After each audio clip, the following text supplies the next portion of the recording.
upon Avon in England. In England. Yeah, Stratford upon Avon. Welcome.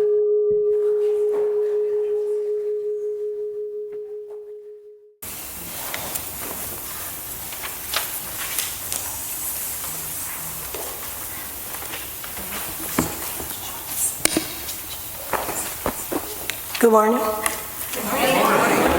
My name is Linda Lynn. I'll be your worship director today, and as a newly minted Quaker, I have my decoding ring with me to translate, to decode from Methodist to Quaker terminology. Want to welcome everyone in the meeting and everyone on Zoom. And thank you for joining us, particularly those, if you're first time here or first time on Zoom. Make a point to say hello, and we'll try to make a point to say hello to you also. I'd like to remind people to, in the meeting, to turn off your phones, put them on Zoom, silence them. And if you're on Zoom, if you could put your mute button on, that would be helpful until time, unless you want to make announcements or have joys and concerns. It's important that we have our phones silenced. Increases bandwidth, and people talk about, I don't know what bandwidth is. You can Google that, and it's really about a capacity, the capacity of data. It's. I don't know how many of you grew up with party lines. Do you might have party line? Okay, so this is like a party line in the Jetson era. So more people are allowed to come on, and I have a number of stories why it's not good to have a party line in a parsonage, but I won't go there today. We can share that sometime. God forbid, absolutely. We're going to have an opening hymn, Worship and Song, the Green Book, page 143. So stand as able. Spirit of God, descend upon my heart.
Well, Joanne sends her greetings. She is down in Tennessee with our grandchildren and FaceTimed with me yesterday, and she had the twins on her lap and little Miles on her arm, and she was reading them a story. I don't know how she was holding that phone, but she was. That woman was born with 3 arms, I tell you what. And she was reading them a story, and they all 3 had their eyes closed, and they were just settling into her. Now, we've taken to reading children's stories here at Fairfield, and let me explain the proper posture for that. To imagine yourself sitting in the lap of someone you love who has loved you in return, with your eyes closed and feeling peace. So, Sue, you want to come read us a story?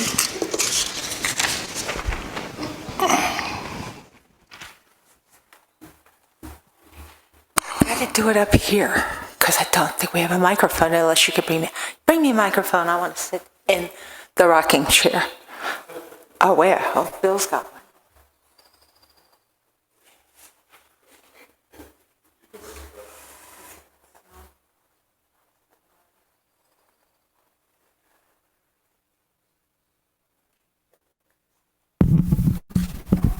Simple little thing. It's a nursery rhyme that we all know. 1, 2, buckle my shoe. 1, 2, buckle my shoe. I have time to do this. 3, 4.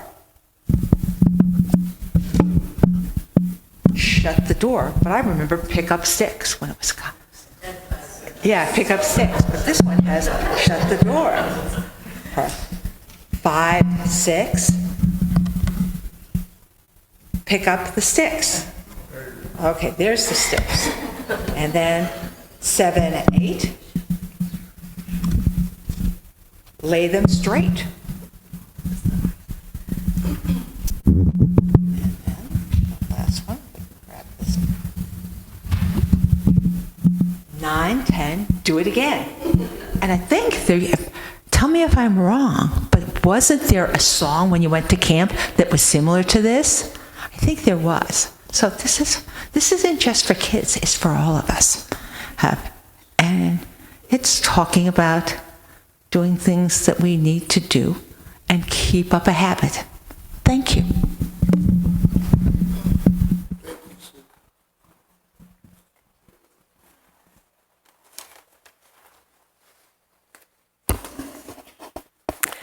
It's time for our community sharing, and we will start with Zoom for announcements. And if you have an announcement, please unmute and give us your name. So anyone on Zoom with announcements? Hi, Hi. this is Teresa, and I wanted to remind everyone that this is June is our Family Promise Support Month. We will be providing food for the Resource Center as well as evening meals for the Almost Home Shelter. I have placed a sign-up schedule on the way to the kitchen, and I appreciate everybody's input on this program. Thank you. Thank you. Others on Zoom? Okay, in the meeting, any announcements?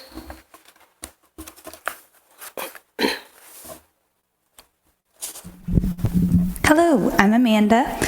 I am in charge of the Children's Moment for this month, and we're still missing people for the 14th and the 21st. If anyone would like to sign up, this will be on the table out in the gathering room. I will not be here the 14th, so I can't swing that one, but if no one signs up for the 21st, I will. I also wanted to announce, without any real more data for you yet, which I feel horrible on, but I've reached the end of school, the start of summer. I've got not this facet yet, but we're going to start a choir for the bicentennial. We're going to be singing something. That's not decided yet either, because Lee and I need to talk more. But I'm saying this publicly in part so you know in advance. If you like to sing, you're more than welcome to come. We've even had people come before who can't really read music, and they just learn by ear from people around them. So really, if you enjoy it, you should come. But I'll be sending a Google form, so just a simple one. No. To sing in, that would be awesome and helpful. But that'll be coming this week, and Leah and I will talk, so we'll have more specific this week. So it's partly for my own accountability and partly to give you a heads up that it's coming. So thank you.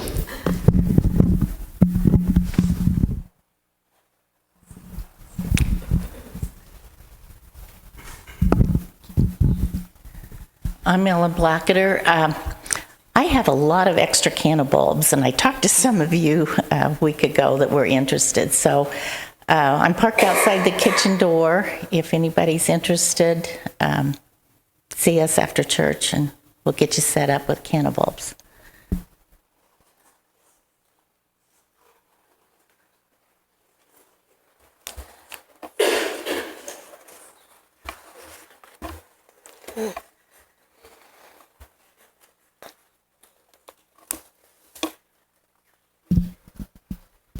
Hi, this is Sue Walton again. You notice we have flowers. They're courtesy of the Friends Apartment Homes and Jackson and Scott and I. And we'd like to see more flowers. So if we put a sign-up sheet last week, if you want to bring flowers, that would be nice. Though it's nice to be outside, it's also nice to be inside. It's sort of a pre-centering thought. So thank you.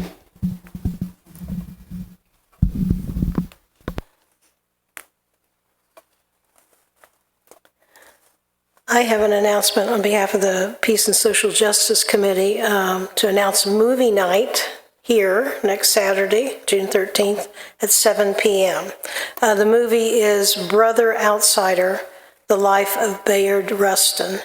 Mr. Rustin was the architect of the 1963 March on Washington and active in the inner circle of civil rights organizers. And during the 40s, 50s, and 60s, he was living openly as a gay man at a time of pretty intense homophobia. Not that that's totally gone away. But the movie highlights his activism for racial and economic justice, peace, equality, for LGBTQ Americans, and also explores why he's pretty much been erased from history. So join us. The popcorn and soft drinks will be provided.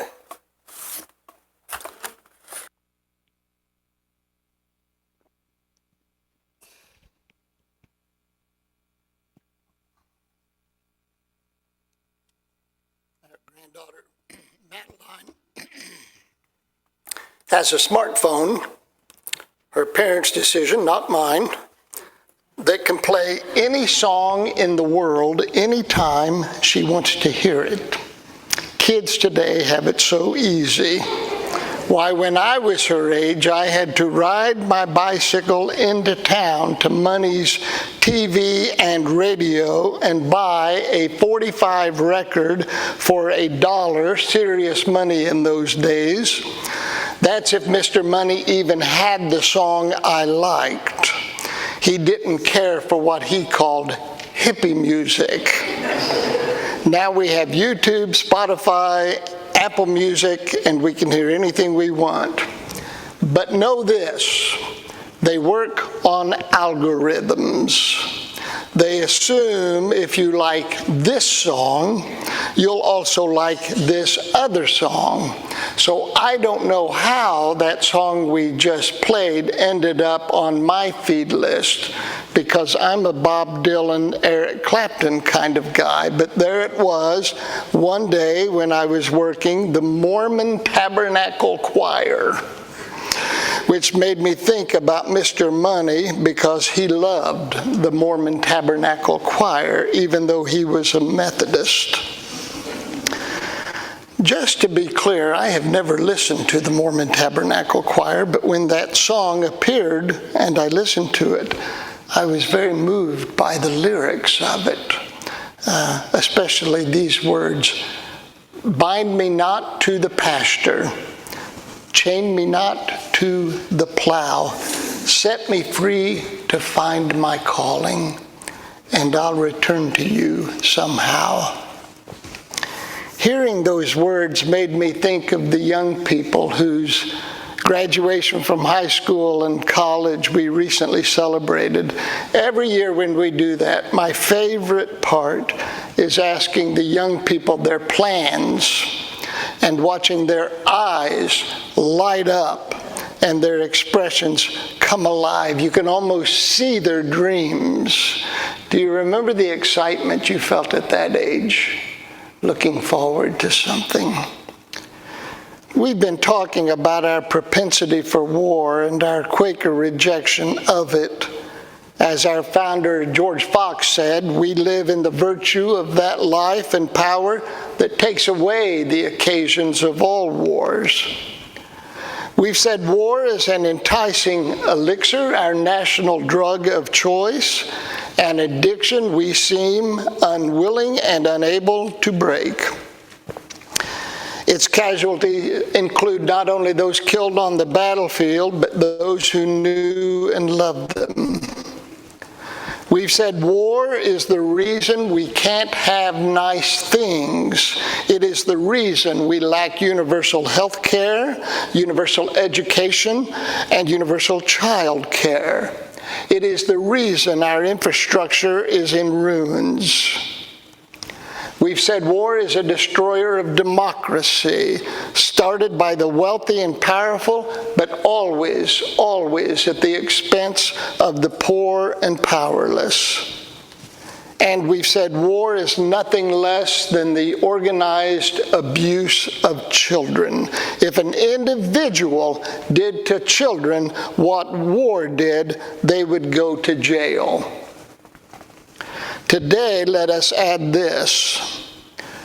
Just as young people are launching their lives, are moving into their dreams and passions, war says to them, you may not do that. You must go kill other people. We do not set them free to find their calling. Instead, we bind and chain them to our foulest impulses, sending them forth to kill, because we, their elders, are not willing to do the hard work of peace, reconciliation, and justice. Amy, you mentioned Eli and telling what he wanted to do. I'm all the time asking little kids that, what do you want to do? What do you want to do? And I've never heard them say, not once, I want to travel the world, meet interesting people, and kill them. I've never heard them say that. My granddaughter wants to be a dolphin trainer. My grandson Miles wants to be a firefighter. Some of Joanne's students, I think to butter her up, tell her they want to be librarians. But just last month, when she asked a little girl, what do you want to be when you grow up? The little girl said, I want to be a unicorn. And I say more power to her. I hope she pulls it off, because it is her life, not mine. She should be set free to find her calling. But war, couched always in the language of honor, patriotism, duty, and nobility, first acts to rob people of their dreams and aspirations, then acts to rob them of their freedom. The Australian philosopher Frederick von Hayek said, emergencies have always been the pretext on which the safeguards of individual liberty have been eroded. I want to say that again. Emergencies have always been the pretext on which the safeguards of individual liberty have been eroded. Haven't we seen this time and again? An emergency, a looming disaster or crisis stands ready to destroy us unless we send forth our young people of our nation to kill the young people of another. Rather than learning how to mend bodies, they are ordered to destroy them. Rather than learning how to educate children, they are made to traumatize them. Rather than learning the law, they are conditioned to be lawless.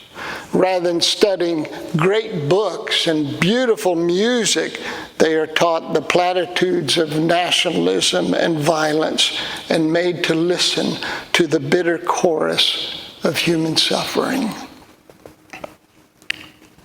Rather than securing our freedom, war does just the opposite. It robs the young of their dreams and aspirations. It is the cruel coercion of the young and powerless by the elderly and powerful. It is the thief of hope and ideals. It is the chaining and binding of them to our desires and not their own. And what are those desires? They are always the desire to control, to gain wealth, to acquire power and posterity, to ascend, but always at the expense of our young, whose lives and dreams are taken from them and placed in the hands of others in the ironic quest for freedom, robbing them of the very liberty we claim to be protecting. Many of you have met my sister. We call her Chick. She looked like a chicken when she was born, so that's what my grandmother named her. Chick is brilliant. I didn't think so when I was young, but the older I get, the more I realize just how bright she is. She's a nurse. She specializes in blood disorders, working in Indiana and in Kenya. When she was a senior in high school, she was told by the guidance counselor that she was not smart enough to be a nurse and shouldn't go to college. But she had this dream, you see, of being a nurse. So off she went to college, where she graduated with a 4.1 GPA. Now, just to be clear, I graduated with a 4.3 GPA, but mine was on a 12-point scale. So now my sister's been a nurse for almost 50 years and has helped tens of thousands of people. But here was her guidance counselor telling her she wasn't smart enough, trying to kill her dream. What a cruel thing to do. Who would do that to a kid? A man like that has no business counseling young people. But when you think about it, it's no different than a government telling its young people, your dreams and ambitions don't matter. We will tell you what to do. Any endeavor that depends upon the denigration of another's dream, any endeavor that binds and chains another to our will and not theirs is intrinsically wrong. And we know it's wrong because to get people to abandon their dream for our dream, we must drape our demand in the language of duty, virtue, and loyalty, and we must stigmatize them as cowards for having the courage to refuse. It is a terrible thing to teach our children that murder is wrong and forbidden by God, then demand they go forth and do it. As Voltaire said, it is lamentable that to be a good patriot, one must become the enemy of the rest of mankind. It is lamentable that to be a good patriot, one must become the enemy of the rest of mankind.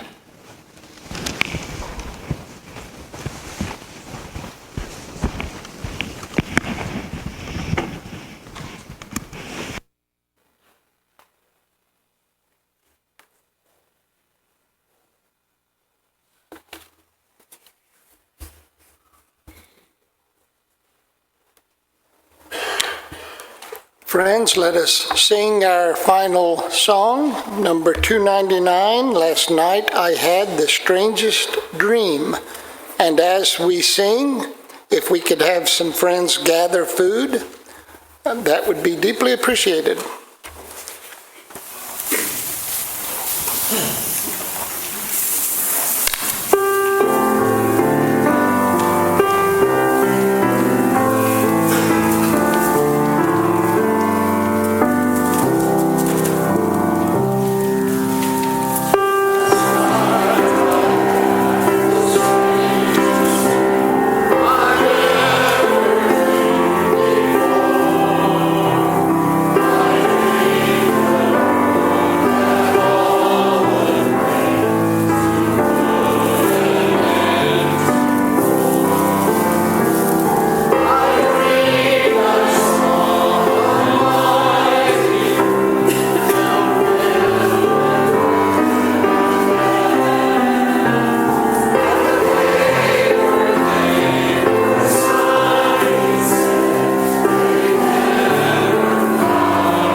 Thank you for leading worship today.